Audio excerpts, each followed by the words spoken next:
주 예수의 은혜와 평강이 있을지어다. 새벽부터 깨어서 기도하시는 여러분이 또 일상의 삶을 이어가신다는 것이 결코 쉬운 일은 아닙니다. 습관이 된 분들은 이제 습관이 되었기 때문에 바이오리듬이 잘 적응이 되겠지만 그렇지 않은 분들은 쉽지 않죠. 그래서 특별히 새벽기도회 같은 그 기간에 우리가 기도 훈련을 하면서 나도 새벽 기도하는 성도가 좀 되면 좋겠다 하는 그런 다짐을 하면 참 좋은 기회가 됩니다. 담임 목사가 특별히 기도하고 특별히 에, 새벽 기도 때에 이렇게 집중적으로 성도들을 모으는 이유는 간절한 기도에도 있지만 이제 그런 의도도 있는데 사실은 한 주간 이렇게 지내는 것도 굉장히 버겁고 또 그 버거운 일을 실천한 다음에는 이제 금세 또 일상으로 돌아가 버리기 때문에 우리가 이 새벽 기도의 바이오 리듬을 갖는다는 것은 굉장히 어려운 일입니다. 물론 개인적으로 성향에 따라서 건강이라든가 또 혹은 시간 조정의 문제라든가 이런 것들은 다 개인차가 있기 때문에 모두 일률적인 적용을 할 수는 없지만 일단은 이번 특별 새벽 기도회는 우리가 기도 카드를 제출한 분이 점점 늘어서 지금은 약 110명 정도, 110명 정도 그렇게 되고 있고요. 본당과 그리고 또 각 처소에서 온라인으로 참여하는 분들의 숫자가 예전에 특별 기도, 새벽 기도회를 했던 때보다는 훨씬 더 많고 또 각 가정에서 모니터를 하나 가지고 최소한 한 명 이상이 이렇게 시청을 하면서 예배를 드리기 때문에 그 수는 더 된다 그렇게 여겨집니다. 어떤 의미에서는 이 코로나 상황이 우리들에게 좀 더 유익하게 접근성을 주었다. 이제 그런 생각이 들기도 합니다. 그도 그럴 것이 갑자기 담임 목사가 월요일 날 자녀들과 함께 새벽 예배 참석한 분들 치킨 쏘겠다고 하니까 띵동 띵동 띵동 새벽기도 마치자마자 들어와 가지고 뭐 엄청난 돈은 아닙니다만은 기쁨으로 그렇게 지출을 해서 참 행복하고 좋았습니다. 또 어떤 가정은 잘 먹었다고 먹은 보고까지 다 해가지고 아, 좋다 아이들에게도 좋은 추억이 되겠다 하는 그런 마음을 가졌습니다. 이번 한 주간 동안 며칠 남지 않았는데요. 우리 권사님 기도하셨듯이 한 달간 이렇게 릴레이 금식하고 또 이어서 계속되는 특별 새벽 기도이기 때문에 쉽지 않은 시간에 헌신하시는 여러분들을 진심으로 격려하고 축복합니다. 오늘 저녁에도 우리 하나님 주신 말씀에 은혜 받으시기를 주님의 이름으로 축원합니다. 우리가 지난 수요일에 살폈던 그리고 그 전에도 살폈던 이 마리아와 마르다 그리고 나사로 삼남매의 이야기가 이 요한복음 12장에 기록이 되어져 있습니다. 이 요한복음 12장의 내용을 보면 얼마나 이 가슴이 벅차고 감격스러운지 모릅니다. 한 가정이 한 형제가 이렇게 우리 주님과 함께하는 모습을 이 요한복음 12장 이에서 발견하기가 쉽지가 않습니다. 실제 하시는 우리 주님과 이 삼남매 이 가정이 이렇게 아름다운 정말로 성경 어디에도 찾아볼 수 없는 가장 아름다운 장면이 한 가문에서 한 가정에서 이렇게 이루어지고 있는 모습에 우리는 참 감격합니다. 나사로는 특별히 오늘 우리가 나사로 베다니 나사로의 신앙을 살피려고 하는데요. 이 베다니 나사로를 생각할 때 가장 떠오르는 말 그리고 성경학자들이 가장 전해주고 싶어 하는 내용이 뭐냐면은 바로 예수님께서 사랑했던 친구가 나사로다 하는 거예요. 정말 중요한 두 가지 단어가 지금 언급이 됐는데요. 예수님이 사랑하셨다.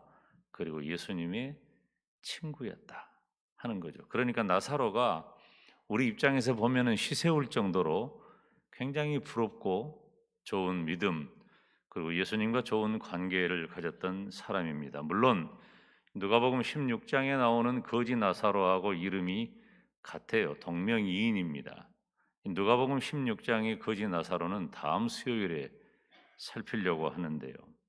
특별히 이 베단이라고 하는 이 단어가 아람어로 사용되었을 때 가난한 자의 집이라 하는 그런 번역이 됩니다. 그러면 이제 제가 주석서 몇 군데를 살펴보니까 이 부분을 이렇게 이해하는 학자들이 상당히 있더군요. 우리 주님께서 마태복음 5장에서 산상수훈을 말씀하실 때 심령이 가난한 자는 복이 있다. 그렇게 주님이 말씀하셨어요.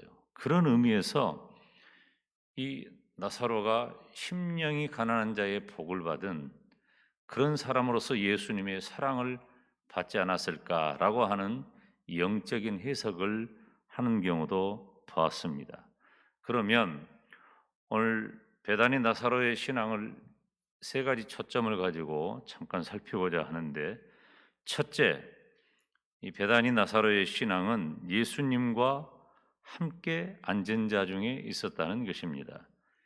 오늘 본문 2절 말씀에 보면 나사로는 예수와 함께 앉은 자 중에 있더라 그랬어요. 예수님과 어떻게 함께 앉을 수 있을까요? 지금 이 식사 자리에 예수님과 함께 앉았다는 것은 굉장히 긴밀한 교제를 말합니다. 우리도 식사를 나누는 사람은 뭐 그냥 상당히 가까운 사람하고 식사를 나누게 되겠죠. 그런데 이 유대인의 식사법을 그리고 식사 형태를 우리들이 생각한다면 식사는 굉장히 깊은 교제를 의미해요. 그래서 어느 집에 방문한다는 것도 결코 쉬운 일이 아니에요. 얼마 전에 이 TV를 보면서 세계사 이렇게 하는 것을 제가 보면서 유심히 들었는데, 이 중세의 패스트가 이렇게 전 유럽을 다 휩쓰는 그런 상황에서 다 죽어가는데 유대인들은 안 죽는 거예요. 이스라엘 사람은. 유대인들이 왜 안 죽냐? 지금 의학적으로 이렇게 살펴보니까 유대인들이 안 죽는 이유가, 유대인들은 우리가 이 요한복음 2장에도 혼인잔치집에서 결례를 따라 소용되는 그 항아리에 대한 이야기를 여러분이 들으셨죠? 그러니까 유대인들은 집에 들어갈 때 반드시 손을 비롯해서 깨끗하게 씻는 거예요. 이게 법이에요. 나갈 때도 그렇고 들어올 때도 그렇고 항상 손 씻기. 권사님 손 씻기만 잘해도 뭔 말인지 알고 얼른 고개를 끄덕이는 거 봐. 손 씻기만 잘해도. 그렇죠? 그러니까 유대인들이 굉장히 청결한 생활을, 깨끗한 생활을 했다는 거죠. 위생적인 생활을 했다는 것이죠.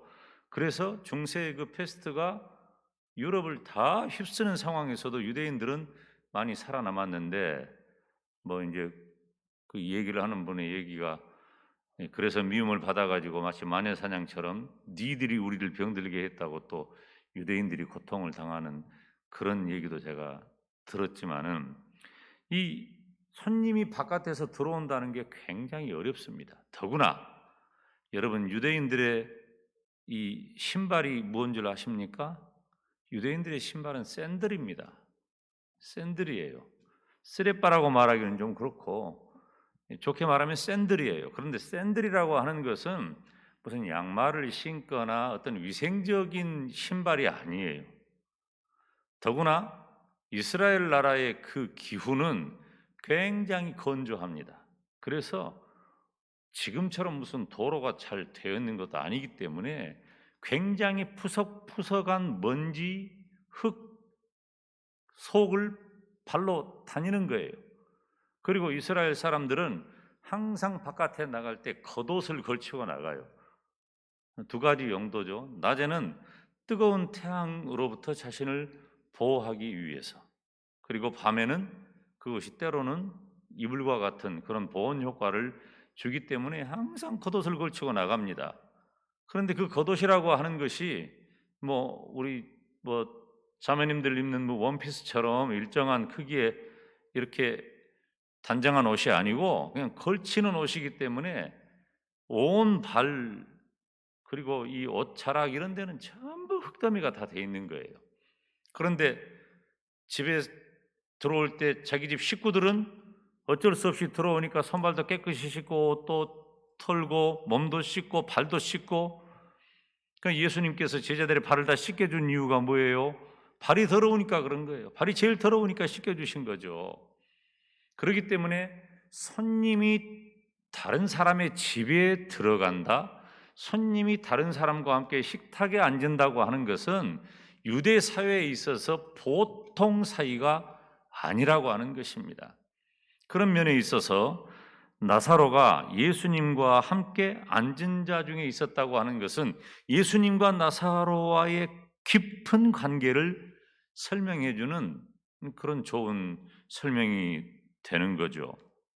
나사로는 예수님께서 베다니 오실 때면은 항상 함께 한 사람이에요. 그래서 예수님은 친구라 했어요. 요한복음 11장 11절에 보면은 가라사대 우리 친구 나사로가 잠들었도다. 그러나 내가 깨우러 가노라. 예수님께서 나사로가 아픈 얘기를 먼저 들었지만은 이유를 알 수 없어요. 머물렀어요, 조금 더. 그런데 결국 그 머무르는 동안에 나사로가 죽어버렸어요. 그때 죽은 나사로를 가리켜서 예수님은 어떤 말씀을 하시냐면 우리 친구라고 해요. 우리 친구 나사로가 잠들었다. 나사로는 예수님과 항상 친밀한 관계를 유지했고 그 가정은 우리 주님을 언제나 환영하는, 그리고 예수님께서는 홀로 다닌 분이 아니에요. 예수님 주변에는 사람이 엄청 많습니다. 우리 전라도 말로 뒤가 엄청 거신 분이 예수님이셔요. 예수님은 최소한 12명의 제자들과 동행했고 그리고 많은 사람들이 예수님이 가는 곳마다 몰려다녀요. 어쩌면 예수님이 베다니 나사로의 집에 들어가신 것 사람들이 알고 있다면 그 나사로의 집을 온통 둘러싸고 예수님이 이곳에 계신다라고 사람들이 떠들썩했을 것입니다. 그런데 예수님께서는 항상 나사로와 친밀한 관계를 유지한 것입니다. 요한복음 15장 15절에 보면 종은 주인의 하는 것을 알지 못함이라 너희를 친구라 하였노니 내가 내 아버지께 들은 것을 다 너희에게 알게 하였음이라. 우리 주님의 복음을 듣고 주님의 말씀을 듣고 주님의 교훈을 듣는 제자들을 가리켜서 친구라고 주님은 표현하십니다. 그리고 요한복음 15장 13절 14절 말씀을 보면 우리가 한번 같이 읽을까요? 시작. 사람이 친구를 위하여 자기 목숨을 버리면 이에서 더 큰 사랑이 없나니 너희가 나의 행하는 대로 행하면 곧 나의 친구라. 우리 주님은 친구 되셔서 저와 여러분을 위해 십자가에 못 박혀 죽으신 줄로 믿습니다. 예수님께서는 나사로와 단순히 친밀감으로 친구라고 표현한 게 아니에요. 그냥 가까운 사람이다 이런 정도의 의미가 아니에요. 예수님께서는 제자들을 친구라고 하셨어요. 아까 우리가 함께 읽었던 요한복음 15장 13절 14절 말씀처럼 우리 주님께서 친구를 위하여 목숨을 버릴 정도로, 그리고 하나님 아버지께 들은 것을 다 전하여 알게 할 그 제자들을 가리켜서 친구라고 말씀하십니다. 그냥 친하니까 사이 좋은 관계니까 친구라고 한 게 아니라는 것이죠. 그래서 예수님께서는 제자들, 우리 주님의 뜻을 함께 따르는 그 제자들을 가리켜서 내 친구라 하셨습니다. 예수님을 따르고 모시는 충성스러운 제자들, 특별히 베드로와 요한과 야고보는 겟세마네 동산까지 함께 갑니다. 끝까지 주님과 동행하는 거예요. 여러분, 나사로의 신앙이 예수님의 친구 되고 예수님과 함께하고 예수님을 따르는 신앙이라고 했는데, 예수님을 따른다고 하는 것은 쉬운 길이 아닙니다. 주님께서도 친히 말씀하시기를 나를 따라오려면 자기 십자가를 지고 나를 따라와야 한다. 그리고 내가 가는 그 길은 넓은 길이 아니라 좁은 길이다. 힘들고 어렵다. 예수님의 말씀대로 제자들에게 다 이루어졌습니다. 제자들은 모두 다 선교했습니다. 성도들 마찬가지로 삶이 제약되고 선교자들이 많았다는 거예요. 초대교회 예수님을 믿는다는 것은 결코 쉬운 게 아니에요. 우리 주님과 함께하고 주님과 동행하고 우리 주님의 친구 된다고 하는 것은 그냥 즐거운 소풍 가는 길이 아니라 우리 주님께서 나를 위해 십자가에 못 박혀 죽으신 고난당하신 그 길을 함께 걸어가는 것입니다. 저와 여러분은 나사로가 그랬듯이 예수님을 늘 따르는 친구 성도가 되시기를 주님의 이름으로 축원합니다. 여러분, 아브라함이 하나님에게 순종했을 때 하나님께서 너는 나의 벗이라 그랬어요. 너는 나의 친구다. 얼마나 가슴 떨리고 감격적인 그런 칭호입니까? 나사로는 우리 주님을 끝까지 따랐고 그리고 우리 주님의 좋은 친구였습니다. 저와 여러분도 우리 주님과 친구 되어서 친구 되신 우리 주님의 손 붙잡고 천국까지 함께 가시기를 주님의 이름으로 축원합니다. 베다니 나사로의 신앙은 두 번째로 나사로 때문에 유대인이 예수님을 믿었습니다. 오늘 본문 11절에 보면은 나사로 까닭에 많은 유대인이 가서 예수를 믿음이러라. 아멘. 그런데 여러분 보세요. 지금 9절 말씀을 우리가 한번 볼까요? 9절 우리 같이 읽습니다. 시작. 유대인의 큰 무리가 예수께서 여기 계신 줄 알고 오니 이는 예수만 위함이 아니요 죽은 자 가운데서 살리신 나사로도 보려 함이니라.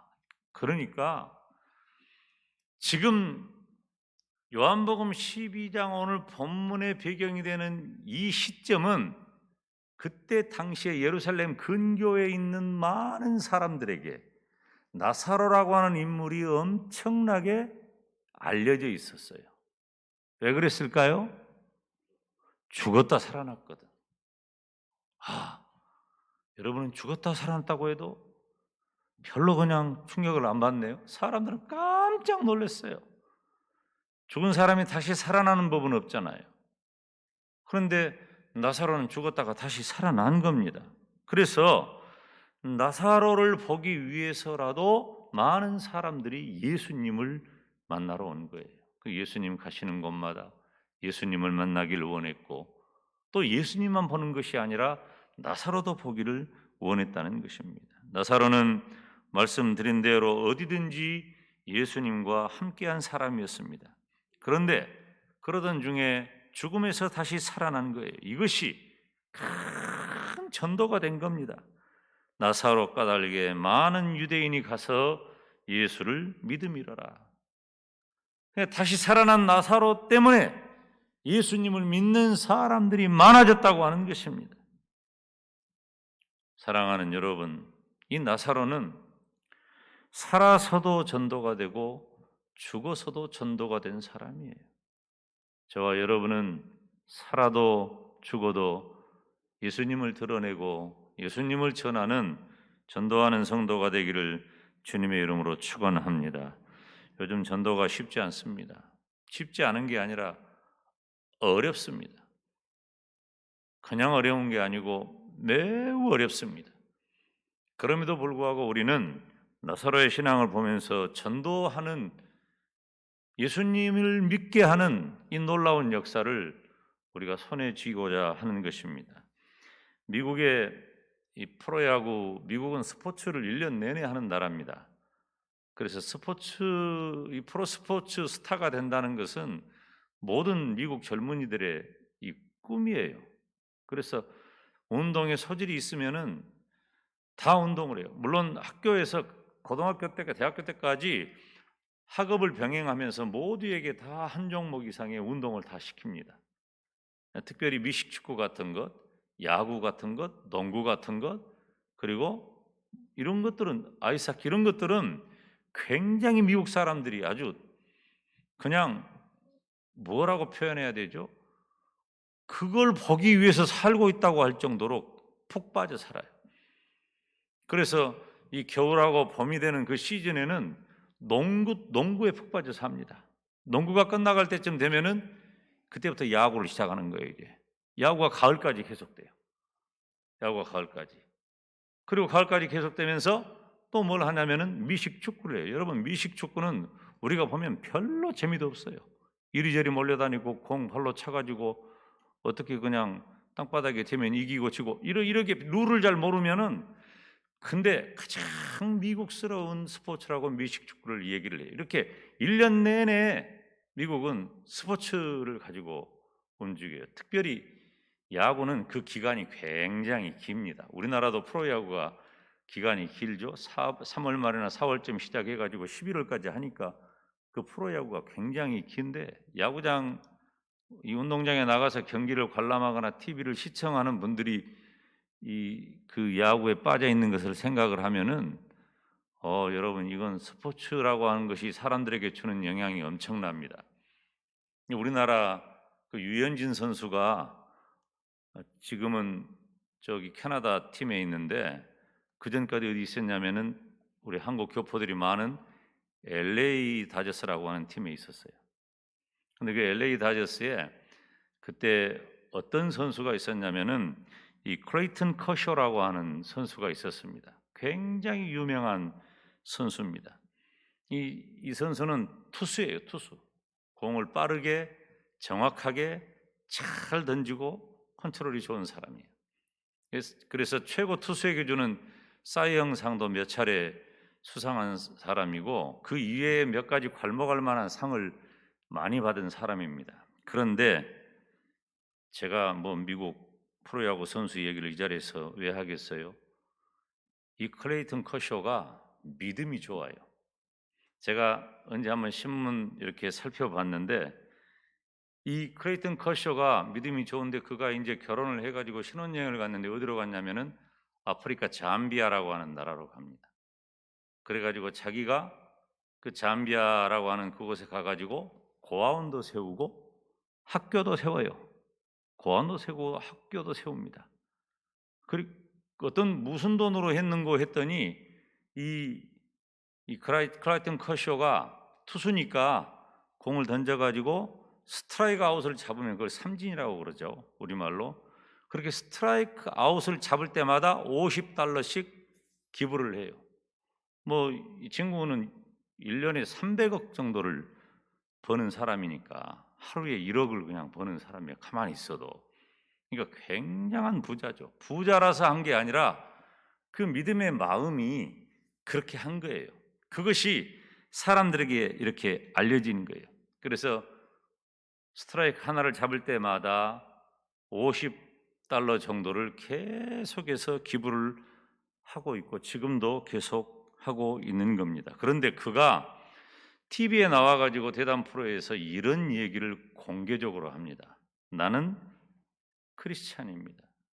다시 말하면 나는 예수님을 믿는 성도입니다. 내가 많은 사람들이 지켜보는 데서 내가 대놓고 복음을 전할 수는 없지만, 그러니까 예수 믿으세요, 예수 믿으세요, 예수 믿으세요 이렇게 할 수는 없지만, 기독교인이 어떻게 사는지를 보여주기 위해 애를 씁니다. 그런 얘기를 한 겁니다. 이 클라이튼 커쇼 때문에 아프리카 잠비아에 있는 많은 사람들과 또 많은 미국 사람들이 이런 이야기를 합니다. 커쇼가 믿는 하나님을 나도 믿고 싶다 라고 하는 것이죠. 사랑하는 여러분, 지금 이 시대에 우리들에게 가장 효과적이고 꼭 필요한 전도는 우리가 삶으로 예수님을 전하는 것입니다. 길거리를 다니면은 복음을 소개하고 또 조금 너무 과장되어서 불편스러운 분들도 더러 만나게 됩니다. 저는 효과가 전혀 없다고 말하지는 않아요. 왜냐하면 하나님은 어떤 형태로 복음의 접촉점을 가질 줄 모르기 때문에 그래요. 실제로 저도 노방전도를 하고 그럴 때 전도 많이 했어요. 근데 지금 이 시대는 갈수록 그와 같은 전도 방식이 어려워진 때가 되었습니다. 그런데 사이비 이단 세력들은 개인적인 접촉과 관계, 전도의 형태를 빌어가지고 자꾸 숨어듭니다. 그리고 관계를 맺고 빠져나올 수 없는 단계의 정도로 계속해서 깊게 합니다. 우리 기독교는 지금 현재 무방비 상태로 시간을 엄청 지내고 있습니다. 특별히 그런 상황에 코로나가 기름을 부은 것처럼 정말로 힘들고 복음 전하기가 너무 힘들고 어렵게 되었다는 것입니다. 그렇지만 우리는 어떻게 하든지 성도된 저와 여러분은 예수님의 복음을 전해야 할 줄 믿습니다.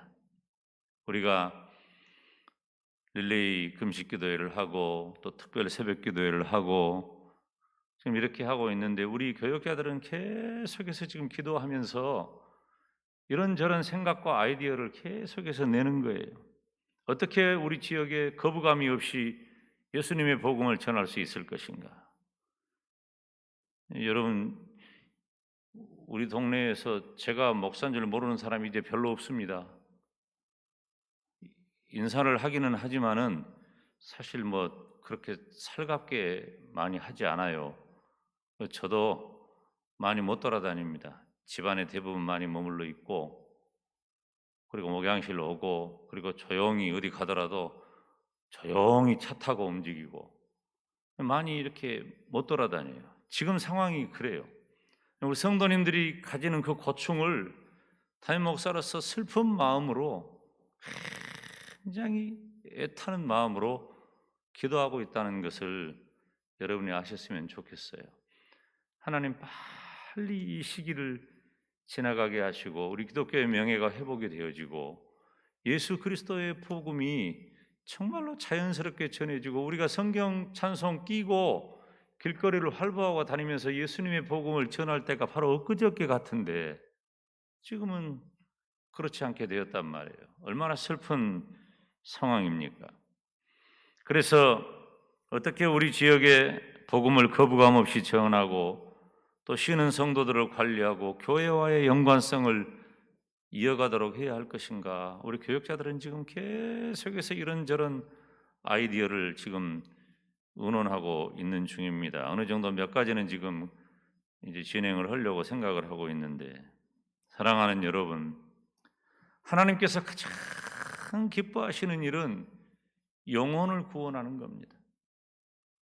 영혼을 구원하는 일이 우리 주님께서 가장 원하시는 일이에요.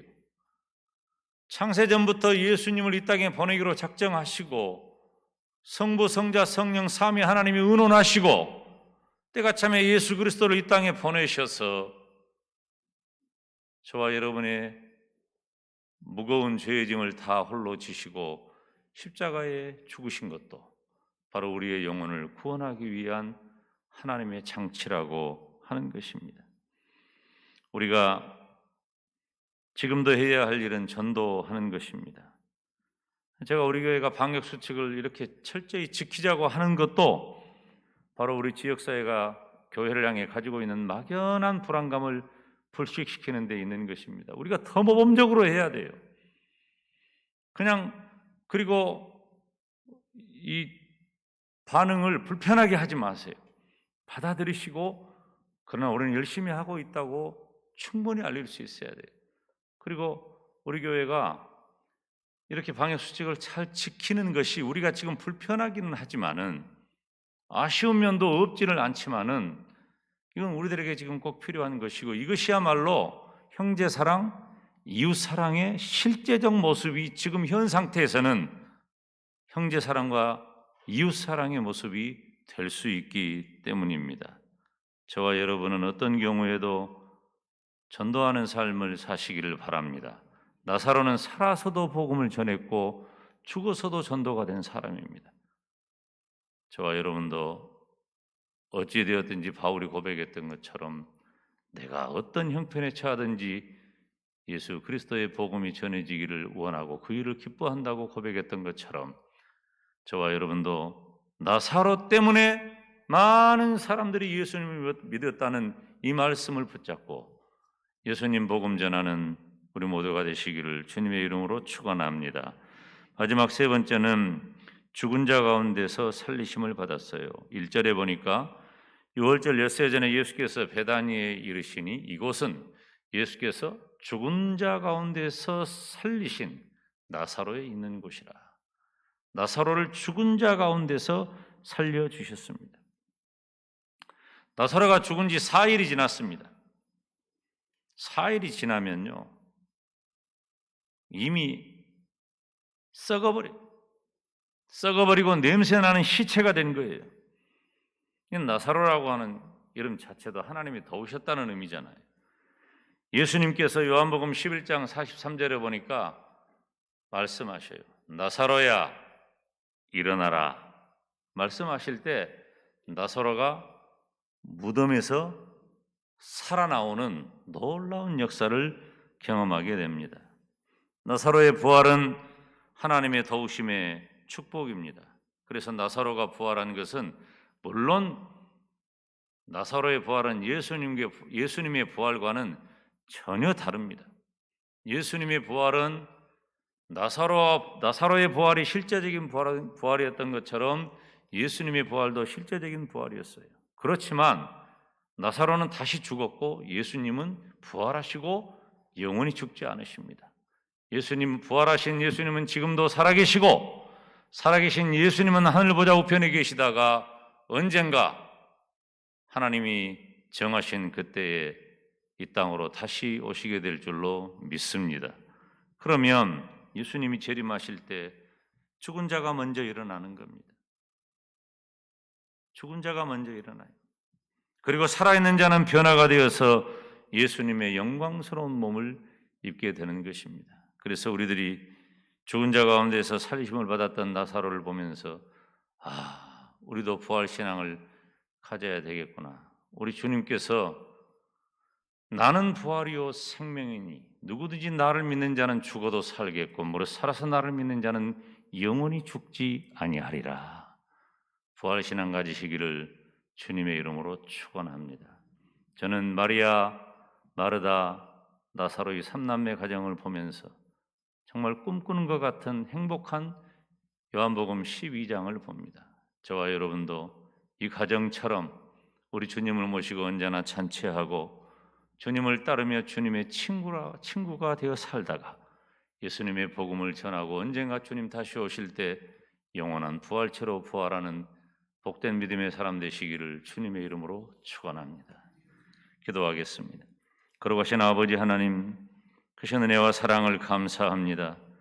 베다니 나사로의 신앙처럼 우리 주님의 친구 되는 믿음을 주시고 주님의 복음을 전하는 전도의 삶을 살게 하시며 언젠가 주님 오실 그날에 영원한 부활체가 되어 주님과 함께 영원히 왕노릇하는 복된 성도의 길을 걷게 하여 주옵소서.